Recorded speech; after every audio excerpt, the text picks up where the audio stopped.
বুধবার জনজাতি কল্যাণ দপ্তরের কনফারেন্স হলে দপ্তরের কাজকর্ম নিয়ে পর্যালোচনা বৈঠক অনুষ্ঠিত হয়। বৈঠকে উপস্থিত ছিলেন দপ্তরের মন্ত্রী বিকাশ দেববর্মা। মন্ত্রী বিকাশ দেববর্মা জানান, 2025-26 অর্থবর্ষে জনজাতি কল্যাণ দপ্তরের জন্য যে অর্থ বরাদ্দ করা হয়েছে সেই অর্থ সঠিকভাবে জনজাতিদের কল্যাণে ব্যবহার হচ্ছে কিনা সেই বিষয়ে খোঁজখবর নিতে এদিনের পর্যালোচনা বৈঠক। বৈঠকে উপস্থিত ছিলেন দপ্তরের সচিব এবং অধিকর্তা।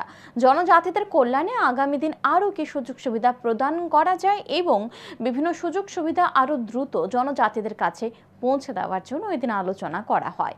মন্ত্রী বিকাশ দেববর্মা আরও বলেন, আত্মনির্ভর ভারতের স্লোগান দিয়েছে সরকার। সেই স্লোগানকে সামনে রেখে জনজাতীয় অংশের মানুষ এগিয়ে যাচ্ছে।